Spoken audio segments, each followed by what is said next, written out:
சந்தேகம் நேரில் கேளுங்க. ஒன் பை ஒன்னாக கேளுங்க. மாதவரம் கேஸில் அந்த நவீன் சொல்லிட்டு திருமலா அதில் ஃபினான்ஷியல் இருந்தவர் ஒரு சூசைட் பண்ணார் இல்லையா, அது சம்மந்தமாக இப்போ ஒரு என்கொயரி நடந்துகிட்ருக்குது. அதில் ரெண்டு ஆஸ்பெக்ட். ஒன்று வந்து அவர் சூசைட் பண்ணாரா இல்லையா அப்படின்னு அதில் சிலர் சந்தேகம் கிளப்புறாங்க.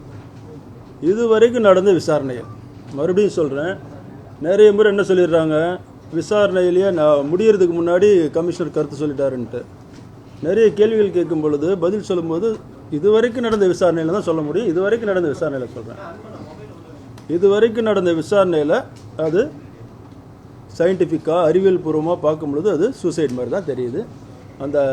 அதை நாங்கள் விசாரிச்சுட்ருக்குறோம். சரியா, அதில் ஏதாவது கேள்வி இருக்கா உங்களுக்கு?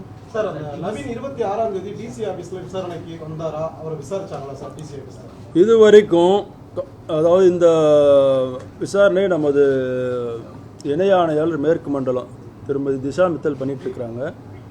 அவங்க அந்த ஆஸ்பெக்ட், அதாவது காவல் துணை ஆணையாளர் அவரை விசாரித்தாரா அப்படின்னு விசாரணை பண்ணிட்டுருக்குறாங்க. இது வரைக்கும் அவர் நேரில் கூப்பிட்டு விசாரித்த மாதிரி எந்த ஒரு எங்களுக்கு தகவல் இல்லை. ஆனால் விசாரணை முடியல.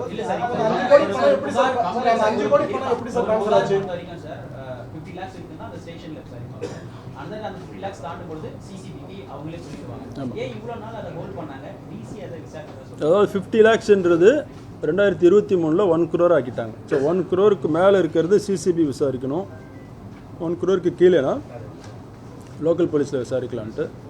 நான் வந்ததுக்கப்புறம் வந்து ஆரம்பத்தில் எந்த ஒரு சிவில் இஷ்யூ ஃபினான்ஸ் சம்மந்தப்பட்டது லேண்ட் சம்மந்தப்பட்டிருந்தாலும் என்னுடைய அனுமதியின் பேரில் தான் விசாரிக்கணும்னு உத்தரவு போட்டிருந்தேன். அப்புறம் அதில் சில நடைமுறை சிக்கல் எல்லாம் புரிஞ்சதுனால அந்த அனுமதியை இணை ஆணையாளர்கள், அதாவது ஜாயிண்ட் கமிஷனரோட உத்தரவுப்படி அவங்க விசாரிக்கலான்ட்டு சொல்லியிருந்தேன். அதாவது 1 கோடிக்கு கம்மியாக இருந்தாலும் அது ஜாயிண்ட் கமிஷனரோட உத்தரவுப்படி தான் நடக்கணும்.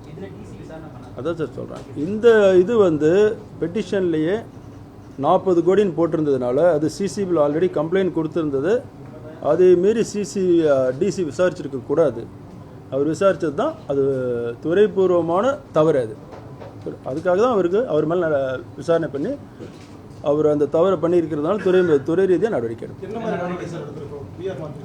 இல்லை, அதான் விசாரிச்சுட்ருக்காங்க. நாங்கள் எடுத்தோடனே ஒரே நாளில் பண்ண முடியாதுங்க. எல்லாம் பண்ணதெல்லாம் கரெக்டாக என்ன இதுன்னு பார்த்துட்டு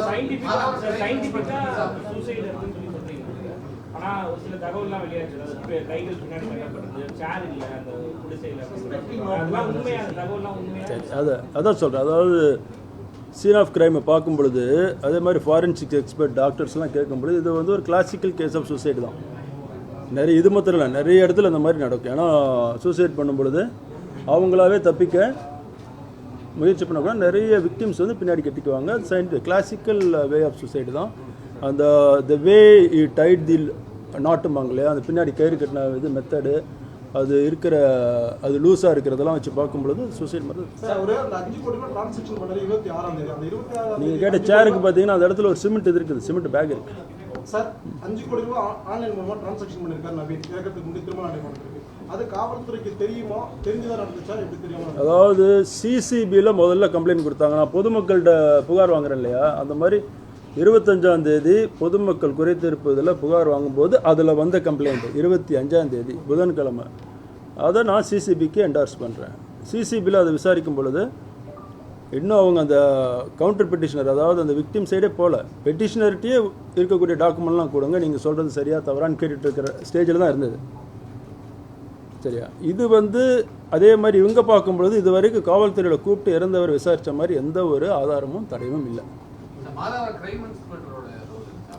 மாதாவரம் அதான் இவர் என்டார்ஸ் பண்ணியிருந்தா கூட 1 கோடிக்கு கீழே இருக்கக்கூடியதை யாரும் விசாரிக்கக்கூடாதுன்றது எல்லாருக்கும் தெரியும். பத்திரிகையில நிறைய முறை எழுதியிருக்கிறீங்க இல்லையா, அப்படி இருக்கும் மீறி அவர் ஏன் அதை விசாரணைக்கு எடுத்து அவர் கூப்பிட ட்ரை பண்ணியிருக்கிறாரு.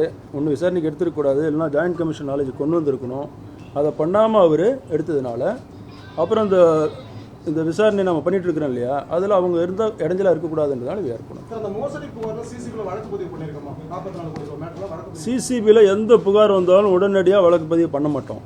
முதல்ல ப்ரிலிமினரி என்கொயரின்னு பண்ணுவோம். கொடுத்துருக்கிற கம்ப்ளைண்ட்டுக்கு, ஏன்னா எல்லாமே ஃபினான்ஸ் சம்மந்தப்பட்டது, லேண்ட் சம்மந்தப்பட்டது, யாராவது வேணுனே வந்து தவறாக கூட கொடுக்கலாங்கிறதுக்காக ப்ரிலிமினரி என்கொயரி பண்ணி அதில் முகாந்திரம் இருந்தால் மாத்திரம் தான் வழக்கு பதிவு பண்ணுவோம். என்னுடைய சாவு வந்து உங்க சாம்ராஜ்யத்தையே வந்து ஒடுக்க போகுது, இதுக்கு பின்னாடி புள்ளியம் அப்புறம் தீரஜ் ஷார்னு 2 பேர் இருக்காங்க. அது அவங்க அந்த திருமலான்னு சொல்லக்கூடிய அந்த இதில் அது இருக்கக்கூடிய சம்பந்தமா தான் விசாரிச்சிருக்கோமா சார்? அந்த 2 பேர் யாரு, அவங்களுக்கு என்ன ரோல் இதுல? அது தீரஜ் ஷா, புள்ளியம். அது இதுக்கு மேலே தான் விசாரிக்கும். கம்ப்ளைண்ட் வந்து ஆக்சுவலாக வந்து சிசிபி நம்ம கிரீவன்ஸில் கொடுத்தா சிசிபிக்கு நீங்கள் டைரக்ட் பண்ணி ப்ராப்பர் நடவடிக்கை எடுக்கப்பட்டாங்க. பேரலல் என்கொயரிக்கு எதுக்கு சார் அந்த கம்ப்ளைண்ட் எடுத்து போய் குளத்தூரில் கொடுக்குறாங்க? டிசிஐ எதுக்கு மீட் பண்ணாங்க?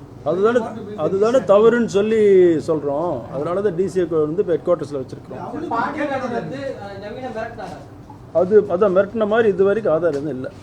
அதாவது ஃபோன் வழியாவோ நேராவோ மிரட்டின மாதிரி யாரும் நமக்கு சொல்லவும் இல்லை. பத்திரிகையில் நீங்கள் சொல்கிறது தான். இல்லை, அவர் இமெயிலில் அவ்வளோ பக்கமாக எழுதியிருக்கிறார். அதில் காவல்துறை என்னை மிரட்டுச்சுன்னு ஒன்றும் எழுதலையே அவர். இல்லை, அது இதுக்கு மேலே விசாரிச்சுட்டு பண்ணணும்.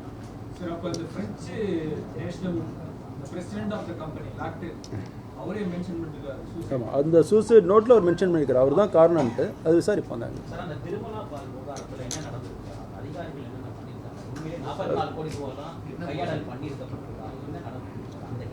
அதாவது இவங்க கொடுத்தது இவர் அந்த ட்ரெஷரி ஹெட்டுமாங்க இல்லையா, பணத்தை டீல் பண்ணக்கூடிய ஹெட்டாக இருந்திருக்கிறாரு.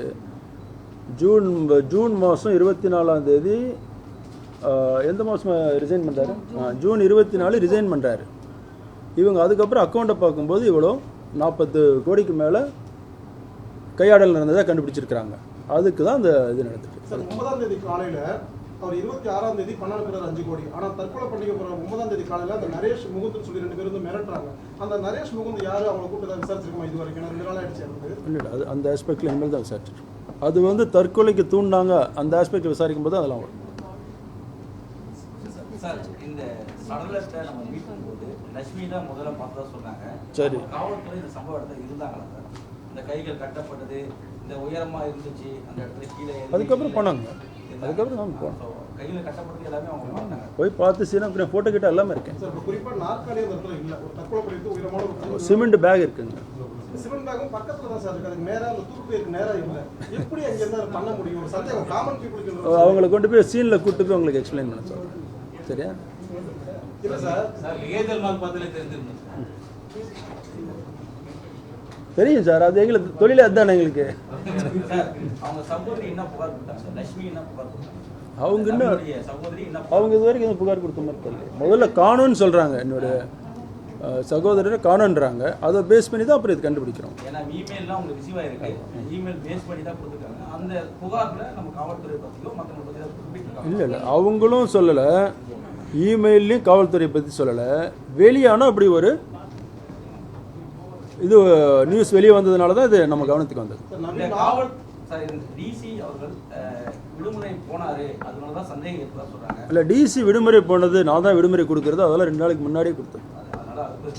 டிசிங்களுக்கு விடுமுறை கொடுக்குறது எல்லாமே நான் என்னுடைய இது தான். அவர் 2 நாளைக்கு முன்னாடியே பர்சனல் வேலைக்காக வாங்கினவர் அன்னைக்கு விடுமுறை போட்டு வந்துட்டார். பாண்டியராஜன் நான் விசாரித்தேன். நீங்கள் தாங்க சொல்கிறீங்க, நான் இங்கே சொன்னேன். அது யார் சொன்னா? நான் சொல்லலையே, நீங்களா சொல்லிக்கிட்டா நான் என்ன பண்ணுறேன்? பாண்டியராஜன் இங்கே இருக்கிறார். பாண்டியராஜன் தலைமையிடத்தில் இருக்கிறாரு. அவங்க ஜேசியெல்லாம் விசாரிச்சதுக்கப்புறம் சொன்னதுக்கப்புறம் தான்